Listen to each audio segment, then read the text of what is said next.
Hello everyone, I hope आप सभी लोग बहुत अच्छे होंगे। मेरा नाम है अभिषेक कुमार त्रिपाठी। आप सभी का स्वागत करता हूं हमारे चैनल पे। इसका नाम है लर्निफाई में। तो आज इस वीडियो में हम बात करने वाले हैं इलेक्ट्रोकेमिस्ट्री के पार्ट 2 की, जहां पे हम लोग इलेक्ट्रोकेमिस्ट्री चैप्टर के बहुत सारे इंपॉर्टेंट टॉपिक्स को और उसके प्रॉपर एक्सप्लेनेशन को देखेंगे। यहां पे मैं आपको कोरिलेशन लॉ और उससे एप्लीकेशन में बताऊंगा, जो कि एक बहुत ज्यादा इंपॉर्टेंट टॉपिक है, जो आपके न्यूमेरिकल पॉइंट ऑफ व्यू से भी बहुत ज्यादा इंपॉर्टेंट है और साथ साथ आपके एग्जामिनेशन पॉइंट ऑफ व्यू में जो आपका थ्योरी क्वेश्चन है वहां के लिए भी बहुत ज्यादा इंपॉर्टेंट है।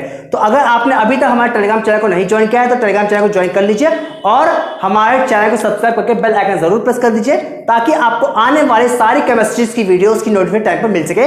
बिकॉज हम लोग इस सीरीज में केमिस्ट्री के हर एक चैप्टर के सारे इंपॉर्टेंट टॉपिक्स के एक वन शॉट वीडियो बनाने वाले हैं, जो आपके लिए बहुत ज्यादा बेनिफिशियल रहेगा। चलिए स्टार्ट करते हैं बिना किसी देर के। चलिए आज टॉपिक स्टार्ट करते हैं। आज की टॉपिक में क्या है कि इक्विलिब्रियम कांस्टेंट फ्रॉम नस इक्वेशन आपको डेरिवेशन करना है। यहां पे क्या करना है, आपको जो नस इक्वेशन मैंने आपको लास्ट टाइम बताई थी, उस नस इक्वेशन का यूज करके आपको इक्विलिब्रियम कांस्टेंट में रिलेशन ड्रॉ करना है। ठीक है, तो बहुत सिंपल है। देखिए लास्ट टाइम मैंने आपको बताया था नस इक्वेशन फॉर डेनियल सेल। तो नस इक्वेशन फॉर डेनियल सेल क्या थी आपकी? E equal to E0 minus 2.303 RT upon NF log zinc concentration upon copper की कंसंट्रेशन। ये आपकी रिएक्शन होती थी, ये आपकी इक्वेशन होती थी किसके लिए? डेनियल सेल के लिए। ठीक है, तो यहां पे क्या करेंगे हम लोग, इसी इक्वेशन में जब क्या होगा इस डेनियल सेल में, जब आपकी रिएक्शन यानी सेल रिएक्शन जो है जब इक्विलिब्रियम स्टेट में पहुंचती है, तो उस केस में क्या होता है, उस केस में याद रखिएगा हमेशा जो आपका ई सेल होता है, ई सेल मतलब क्या होता है, EMF ऑफ सेल जो होता है वो क्या हो जाता है, जीरो हो जाता है। कब? जब आपका जो सेल की रिएक्शन है वो क्या होती है, इक्विलिब्रियम स्टेट में पहुंचती है। ठीक है, तो आप क्या करें, इसको यहां पुट कर दीजिए। क्या हो जाएगा आपका? 0 इज इक्वल टू हो जाएगा E0 minus 2.303 RT upon NF log zinc की कंसंट्रेशन अपॉन कॉपर कंसंट्रेशन। ठीक है, ये आपका यहां पर हो जाएगा। ठीक है, अब आपको क्या करना है, यहां पे जो आपका राइट हैंड साइड में टर्म लिखा हुआ है, इसको आप क्या करना है, लेफ्ट हैंड साइड में शिफ्ट कर देना है। जैसे आपने उसको लेफ्ट हैंड साइड में शिफ्ट किया, वैसे क्या हो जाएगा आपका, E0 इज इक्वल टू हो जाएगा 2.303 RT upon NF log concentration of zinc ion upon concentration of copper ion. ठीक है, अब यहां पे याद रखिएगा जब क्या होता है, सेल की जो रिएक्शन है जब इक्विलिब्रियम को अटेन करती है, उस केस में क्या होता है, आपका जो प्रोडक्ट की कंसंट्रेशन होती है वो रिएक्टेंट की कंसंट्रेशन के डायरेक्टली प्रोपोर्शनल हो जाती है। जहां पे आपको डायरेक्टली प्रोपोर्शनल जब साइन हटाते हैं तो वहां पे आप एक कांस्टेंट टर्म आता है। आप इसको इस तरह से लिख सकते हैं कि जो आपका जिंक की कंसंट्रेशन अपॉन कॉपर की जो कंसंट्रेशन है, इसका जो रेशियो है वो आपका इक्वल टू हो जाए किसके, केसी के, जहां पे केसी को हम क्या बोलते हैं, इक्विलिब्रियम कांस्टेंट। ठीक है, तो ये यहां पे याद करिएगा, ये कब होगा, जब आपकी सेल रिएक्शन क्या होगी, इक्विलिब्रियम को अटेन कर लेती है। ठीक है, अब क्या कर रहे हैं, यहां पे ये इक्वेशन में इसको बोल दीजिए, आप लोग 1 बोल दीजिए। ये आप इक्वेशन में क्या होगा, 2 हो गई। अब 2 को क्या करें, 1 में पुट करेंगे तो क्या हो जाएगा आपका, E0 is equal to 2.303 RT upon NF log, यहां पे क्या हो जाएगा आपका KC हो जाएगा। ठीक है, जहां पे आपका जिंक अपॉन कॉपर था वहां पे क्या हो जाएगा, KC हो जाएगा, जहां पे KC क्या हो जाएगा, इक्विलिब्रियम कांस्टेंट हो जाएगा। ठीक है, अब क्या करेंगे, यहां पे देखिए R क्या होता है आपका, गैस कांस्टेंट होता है, T क्या होता है, एब्सोल्यूट टेम्परेचर होता है। हम लोग यहां पे स्पेशल कंडीशन लेंगे, कब, एट 298 केल्विन मतलब रूम टेम्परेचर पे, रूम टेम्परेचर मतलब 25 डिग्री सेंटीग्रेड या फिर 298 केल्विन पर, जहां पे क्या होगा, आपकी जो R की वैल्यू है वो आपको पता है 8.301 हो जाएगा समथिंग में। ठीक है, और आपका जो N हो गया, N होता है कितने इलेक्ट्रॉन का यहाँ पर क्या हो रहा है, ट्रांसफर हो रहा है। तो आपको पता है यहाँ पे कितने इलेक्ट्रॉन ट्रांसफर होता है, 2 इलेक्ट्रॉन का। तो यहाँ पे N केवल कितनी हो जाएगी आपकी, 2। और जो F होता है वो क्या होता है आपका फैराडे कांस्टेंट, जिसकी वैल्यू क्या होती है 96,500 कूलम। जैसे आप क्या करें, सारी वैल्यू को पुट करेंगे, वैसे आपका फॉर्मूला क्या हो जाएगा, E0 इज इक्वल टू हो जाएगा 0.0591 अपॉन, यहां पे अपॉन क्या हो जाएगा आपका, यहां पे हो जाएगा आपका N log KC। ये आपका यहां पे फॉर्मूला बन जाएगा। तो इस तरह से क्या कर सकते हैं आप, यहां पे इक्विलिब्रियम कांस्टेंट के लिए आप यहां पे नस इक्वेशन को डिराइव कर सकते हैं। ठीक है, चलिए बात करते हैं नेक्स्ट टॉपिक की। अब बात करते हैं Gibbs energy of a reaction की। पहले बात करने से गिब्स एनर्जी होता क्या, याद करिएगा, कोई भी थर्मोडायनेमिक क्लोज सिस्टम के द्वारा maximum amount of work done at constant temperature and constant pressure जो होता है उसे हम क्या बोलते हैं, गिब्स एनर्जी बोलते हैं। ठीक है, तो किसी भी केमिकल रिएक्शन में जो गिब्स एनर्जी होती है वो आपका क्या होता है, याद करेगा, गिब्स एनर्जी मतलब आपका जो आपका डिक्रीज इन गिब्स एनर्जी होता है वो आपका इक्वल टू होता है किसके, -NFE के इक्वल होता है। ठीक है, अब यहां पे याद करेगा किसी भी केमिकल रिएक्शन में जो आपका इलेक्ट्रिकल वर्क डन होता है वो हमेशा इक्वल टू होता है किसके, product of total charge and electrical potential. इसका मतलब ये हुआ कि किसी भी आपको भी सेल रिएक्शन है तो सेल रिएक्शन में जो भी आपका सेल का जो वर्क डन होगा, work done by electrical cell जो होगा वो आपको याद रखना, वो work done by the electrical cell always equal to the product of the total charge and electrical potential equal होता है। ठीक है, तो यहां पर जो आपका NF हो रहा है वो NF किसके इक्वल है, वो आपका जो NF हो है आपका टोटल चार्ज किसके मल्टीप्लाइड बाय इलेक्ट्रिकल पोटेंशियल या फिर इसको बोल सकते हैं EMF ऑफ अ सेल। ठीक है, तो ये दोनों का जो प्रोडक्ट होता है वो किसके इक्वल होता है, आपका total work done by electrical cell के इक्वल होता है। और आपको पता है कि जो आपका वर्क डन होता है वो आपका किसके इक्वल होता है, गिब्स एनर्जी के। तो याद रखिएगा कि जो भी आपका इलेक्ट्रिकल सेल की जो आपकी रिएक्शन होती है, इलेक्ट्रिकल सेल का जो वर्क डन होता है वो हमेशा आपका होता है डिक्रीज इन गिब्स एनर्जी के हमेशा इक्वल टू होगा। ठीक है, तो यहां पे बस आपको ये याद रखना है कि electrical work done is always equal to the product of total charge and electrical potential, मतलब कि जो भी आपका वर्क है वो हमेशा इक्वल टू हो किसके,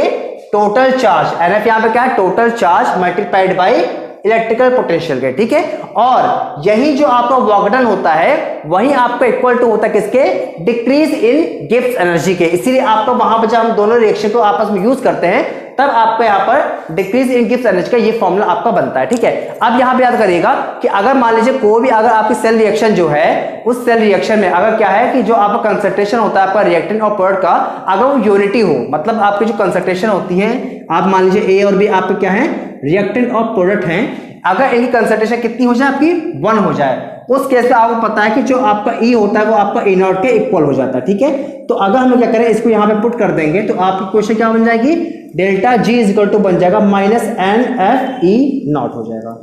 तो इस फॉर्मूले को यूज करके हम लोग किसी भी सेल रिएक्शन के लिए Gibbs energy, decrease in Gibbs energy को फाइंड कर सकते हैं। ठीक है, तो ये रिलेशन बहुत ज्यादा इंपॉर्टेंट है, तो आप इस रिलेशन को याद कर लीजिए, बिकॉज पर बेस आपके न्यूमेरिकल्स भी आ सकते हैं। ठीक है, चलिए बात करते हैं नेक्स्ट टॉपिक की। सो अब आपको जो टॉपिक है वो बहुत इंपॉर्टेंट टॉपिक क्या है, conductivity and molar conductivity actual में होता क्या है। पहले समझिए कंडक्टिविटी एक्चुअल में क्या होता है। याद करिएगा कि जो आपका रेजिस्टिविटी होता है, रेजिस्टिविटी मतलब आपका जो रो होता है इसी का जो रेसिप्रोकल होता है उसे क्या बोलते हैं हम लोग, कंडक्टिविटी बोलते हैं। ठीक है, तो ये आपको बेसिकली सिंपल डेफिनेशन होती है, बट अगर डिफाइन कैसे करेंगे तो कैसे करेंगे, conductivity is defined as the conductance of a conductor of unit area and unit length. मतलब याद करिएगा कोई भी अगर आपके पास कंडक्टर है तो उस कंडक्टर की जो आपका कंडक्टेंस होगा कब, जब उस कंडक्टर का ये एरिया आपका 1 मीटर हो और जो लेंथ है वो भी कितनी हो, 1 मीटर हो। ठीक है, तो उस केस में जो भी उसका कंडक्टेंस होगा वही क्या हो जाता है, कंडक्टिविटी हो जाता है। ठीक है, तो आपको याद रखना जो कंडक्टिविटी होती है वो हमेशा क्या होती है, आपका रेजिस्टिविटी के हमेशा रेसिप्रोकल होते हैं। ठीक है, जहां पे आपको पता है रेजिस्टिविटी का आपका यूनिट क्या होता है, आपका होता है ओम इंटू मीटर होता है,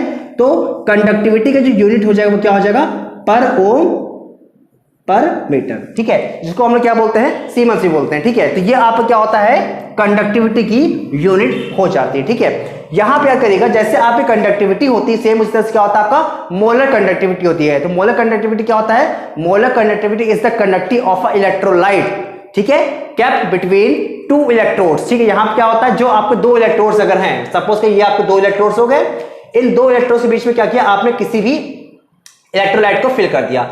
तो जो ये आपका 1 मोल ऑफ इलेक्ट्रोलाइट है, तो 1 मोल ऑफ इलेक्ट्रोलाइट जो क्या है, केप्ट बिटवीन किसके बीच में, 2 इलेक्ट्रॉन्स के बीच में है, क्या अब 2 इलेक्ट्रॉन्स के बीच में है, जिसका एरिया कितना है आपका 1 मीटर और डिस्टेंस कितनी है आपकी 1 मीटर। मतलब अगर आपके 2 इलेक्ट्रोड्स हैं, जिन इलेक्ट्रोड से एरिया आपका 1 मीटर हो या यूनिट हो और उनके बीच में डिस्टेंस भी क्या हो आपकी 1 हो। ठीक है, 1 मीटर 1 सेंटीमीटर या ना यूनिट होनी चाहिए, उसके बीच में जब आप किसी भी 1 मोल ऑफ इलेक्ट्रोलाइट को फिल करते हैं तो उस इलेक्ट्रोलाइट का जो आपका कंडक्टिविटी होता है उसको हम लोग क्या बोलते हैं, मोलर कंडक्टिविटी बोलते हैं। ठीक है, तो याद करिएगा जो मोलर कंडक्टिविटी होता है वो आपका टर्म यूज होता है इलेक्ट्रोलाइट के लिए, जबकि जो आपका कंडक्टिविटी होता है वो आपका होता है किसी भी कंडक्टर के लिए यूज होता है। ठीक है, अब दोनों ही क्या होता है, डिफरेंट टाइप के टर्म्स होते हैं, ये दोनों ही क्या होते हैं आपके डायल्यूशन के साथ चेंज होते हैं। कैसे चेंज होते हैं याद करिएगा कि क्वेश्चन आता है कि मोलर कंडक्टिविटी और कंडक्टिविटी डायल्यूशन के साथ कैसे चेंज होता है। तो याद करिएगा जैसे क्या करते हैं आप, जब आप क्या करते हैं किसी भी इलेक्ट्रोलाइट को डाइल्यूट करते हैं, डाइल्यूट करने पे क्या होगा, उसमें जो आपके आयंस की कंसंट्रेशन है वो क्या हो जाएगी, कम हो जाएगी। क्यों, बिकॉज कंसंट्रेशन क्या होता है कि आपका जो अमाउंट ऑफ, जैसे क्या होगा, आपने मान लीजिए कोई भी आपने 1 लीटर सॉल्यूशन लिया, आपने 1 लीटर सॉल्यूशन में आपके सपोज के 10 आयंस प्रेजेंट है। अब आपने क्या किया, उसमें अगर आपने 1 लीटर वाटर और ऐड कर दिया तो आप क्या होगा, जो number of ions per unit volume है वो क्या होंगे, डिक्रीज हो जाएंगे। तो जैसे क्या होता है कि आप डाइल्यूशन करते हैं, डाइल्यूशन को इंक्रीज करते हैं, डाइल्यूशन को इंक्रीज करने पे क्या होता है कि जो आपके number of ions per unit volume होता है वो क्या होता है, कम हो जाता है, जिसकी वजह से क्या होता है कि आपकी जो कंडक्टिविटी होगी वो क्या होगी, डिक्रीज होगी। तो याद करिएगा जैसे आप क्या करते हैं डाइल्यूशन को इंक्रीज करते हैं तो उस केस में क्या होगा, आपकी कंडक्टिविटी क्या होती है, हमेशा डिक्रीज करती है, चाहे वो आपके पास स्ट्रॉन्ग इलेक्ट्रोलाइट हो चाहे आपके पास वीक इलेक्ट्रोलाइट हो। ठीक है, तो वो हमेशा क्या होगा, डाइल्यूशन के साथ हमेशा डिक्रीज ही होगा। ठीक है, अब बात करते हैं मोलर कंडक्टिविटी की। तो मोलर कंडक्टिविटी में क्या होता है, यहां पे उल्टा हो जाता है। कैसे, यहां पे क्या होता है, जैसे क्या होता है आप लोग क्या करते हैं किसी भी इलेक्ट्रोलाइट में इलेक्ट्रोलाइट में डाइल्यूशन इंक्रीज करते हैं, तो डाइल्यूशन इंक्रीज करने पे क्या होगा, यहां पर जैसे आप डाइल्यूशन इंक्रीज करेंगे वैसे क्या होंगे, जो आपके आयंस है उन आयंस की मोबिलिटी मतलब उनको मूव करना जो होगा वो क्या होगा, बढ़ जाएगा। ठीक है, क्योंकि आपके जो आयंस के बीच का फोर्स ऑफ अट्रैक्शन है वो क्या होता है, डिक्रीज हो जाता है। ठीक है, तो जैसे आप किसी भी इलेक्ट्रोलाइट में डाइल्यूशन ऐड करते हैं, डाइल्यूशन बढ़ाने पे क्या होगा कि जो आयंस के बीच का फोर्स ऑफ अट्रैक्शन है वो कम हो जाएगा, जिसकी वजह से उनकी मोबिलिटी यानी कि जो मूवमेंट है वो बढ़ जाएगा। और मूवमेंट बढ़ने पे क्या होगा, आपकी जो मोलर कंडक्टिविटी है वो क्या होगी, हमेशा इंक्रीज करती है। तो चाहे स्ट्रॉन्ग इलेक्ट्रोलाइट हो चाहे वीक इलेक्ट्रोलाइट हो, उनका मोलर कंडक्टिविटी हमेशा डाइल्यूशन के साथ इंक्रीज होगा, जबकि कंडक्टिविटी होगा वो क्या होगा, डिक्रीज करेगा। तो ये दोनों पॉइंट्स के बीच का डिफरेंस आपको यहाँ पे पता होना चाहिए। ठीक है, और जैसे क्या कहते हैं आप डाइल्यूशन को इंक्रीज करते हैं, मतलब आप सपोज कर लीजिए आपने डाइल्यूशन को इंक्रीज करते चले गए, तो एक टाइम ऐसा आएगा जब डाइल्यूशन को इंक्रीज करने पे जो कंसंट्रेशन है सॉल्यूशन की वो आपके अप्रोक्सीमेटली 0 के इक्विवेलेंट हो जाएगी। उस केस में आपका जो मोलर कंडक्टिविटी होती है वो क्या होती है, मैक्सिमम हो जाती है, जिसे हम लोग क्या बोलते हैं, लिमिटिंग मोलर कंडक्टिविटी बोलते हैं। क्या बोलते हैं, लिमिटिंग मोलर कंडक्टिविटी बोलते हैं। ठीक है, ये क्या कब आता है, जब आपका डाइल्यूशन क्या होता है, मैक्सिमम हो जाता है, या फिर जो आपका कंसंट्रेशन होता है किसी भी इलेक्ट्रोलाइट का वो आपका 0 की तरफ अप्रोच होता है। उस केस में आपकी जो मोलर कंडक्टिविटी होती है वो क्या होती है, मैक्सिमम वैल्यू शो करती है। उसे हम क्या बोलते हैं, उससे हम बोलते हैं लिमिटिंग मोलर कंसंट्रेशन बोलते हैं। ठीक है, तो ये आपके यहाँ पर टॉपिक हो जाएंगे। इसके बाद चलिए बात करते हैं यहाँ पे नेक्स्ट टॉपिक की।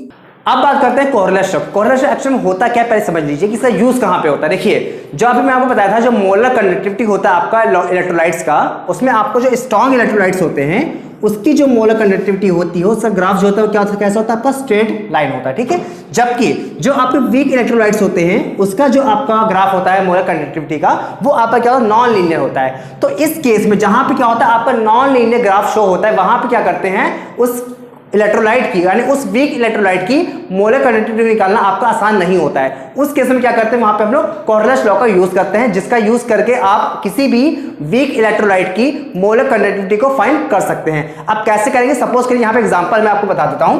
यहाँ पे मैंने एप्लीकेशन लिया है डिटर्मिनेशन ऑफ डेल्टा एम, यहाँ पे इसको बोलते हैं लिमिटिंग मोलर कंडक्टिविटी बोलते हैं। तो limiting molar conductivity of weak electrolyte जो है इसको कैसे फाइंड करेंगे, देखिए यहां ध्यान से।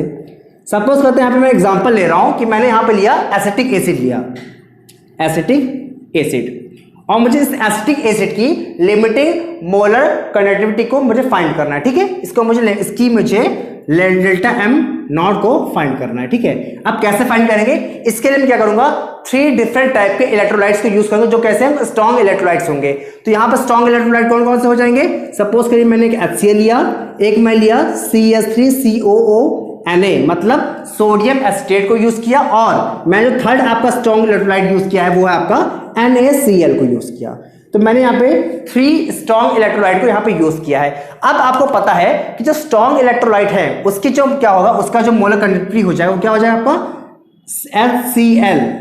इसकी जो लिमिटिंग मोलर कंडक्टिविटी हो जाएगी वो आपकी इक्वल टू हो जाएगी sum of molar conductivity of individual ions. यानी जो कोरलेस लॉ वो क्या बोलता है, किसी भी इलेक्ट्रोलाइट की जो लिमिटिंग मोलर कंडक्टिविटी होती है वो इक्वल टू होती है sum of molar conductivity of individual ions के। ठीक है, यानी कि जो आपका HCl हो गया, उस HCl की जो इलेक्ट्रोलाइट है इसकी जो मोलर कंडक्टिविटी हो जाएगी वो आपकी इक्वल टू हो जाएगी H प्लस इसकी मोलर कंडक्टिविटी के और प्लस Cl माइनस इसकी मोलर कंडक्टिविटी के। ठीक है, इक्वेशन नंबर को 1 बोल देते हैं। सेम इस तरह से हम लोग क्या करते हैं, सोडियम एसिटेट के लिए यूज करते हैं।